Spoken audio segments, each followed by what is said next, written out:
So in Syracuse, New York, there's a young and promising lady in her last day of freshman year in college, whom we'll refer to as Ryder. So on one fateful evening, she went to chill with her friends and then she was walking home alone from her friend's house.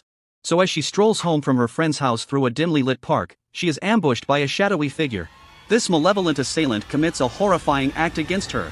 He words her, leaving her traumatized and in shock, and then, he fled the scene. Despite police efforts, he remained elusive. Several months later, fate throws Ryder a curveball when she unexpectedly crosses paths with her attacker, a man identified as Broadwater. Seizing the moment, Ryder reports the encounter to the police, leading to Broadwater's arrest and a sensational trial. There were key pieces of evidence, especially a hair analysis, seemingly tying Broadwater to the crime scene, resulting in his conviction and a lengthy prison sentence. In a twist of fate, after years go by, Ryder pens a memoir detailing her harrowing experience in the park, titled Lucky. The book becomes an overnight sensation, selling over 1 million copies and catapulting Ryder into the limelight as a celebrated author.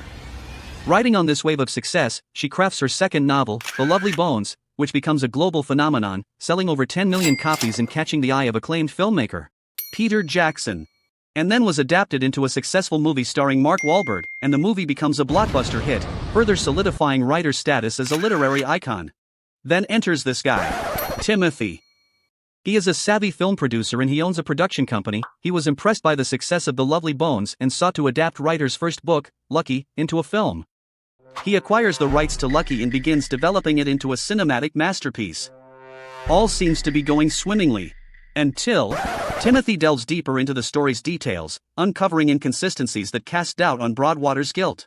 For instance, the lineup identification seemed flawed when the police asked Ryder to pick her attacker out of a lineup of guys including Broadwater in the lineup. She picks the wrong guy amongst the group, suggesting Ryder might have mistakenly identified someone other than Broadwater as her attacker, meaning she was inaccurate. Broadwater, who has maintained his innocence throughout his 16-year imprisonment, was eventually released, luckily right around the same time Lucky is first published. Still claiming his innocence at this point, Broadwater tries to appeal for his case to get his conviction overturned, but his appeals gets rejected. He pays to take a polygraph, he passes it, but that didn't help the appeals. So at this point he's still an ex-convict, and of course now he has to be registered as a schmex offender. And so he has trouble getting a job. He didn't have a lot of friends, and even this prevented him from starting a family. But he finds an unexpected ally in Timothy. Motivated by a newfound sense of justice, Timothy hires a private investigator to scrutinize the case further. Shockingly, the investigator uncovers flaws in the hair analysis, which has since been discredited as unreliable junk science. With this newfound evidence, Broadwater's new legal team filed a motion to overturn his conviction. After 4 decades of fighting to clear his name, justice finally prevails as the conviction is overturned. Ryder, burdened by her actions, she publicly apologizes to Broadwater, expressing her deep regret for the wrongful accusation. The publishers ceased production of Lucky, and the film project was halted, and her first book, Lucky, is withdrawn from publication. The once promising movie adaptation is shelved.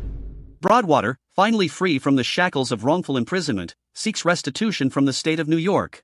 In a landmark settlement, he is awarded $5.5 million, marking a bittersweet victory for the man who lost 16 years of his life to a miscarriage of justice. Meanwhile, Timothy's production company shifts gears to produce a documentary titled Unlucky, shedding light on Broadwater's ordeal. As the truth unfolds, the world learns that while Ryder did endure a traumatic assault that fateful day, her accused perpetrator was not Broadwater. What a cruel world we live in. Very unlucky indeed.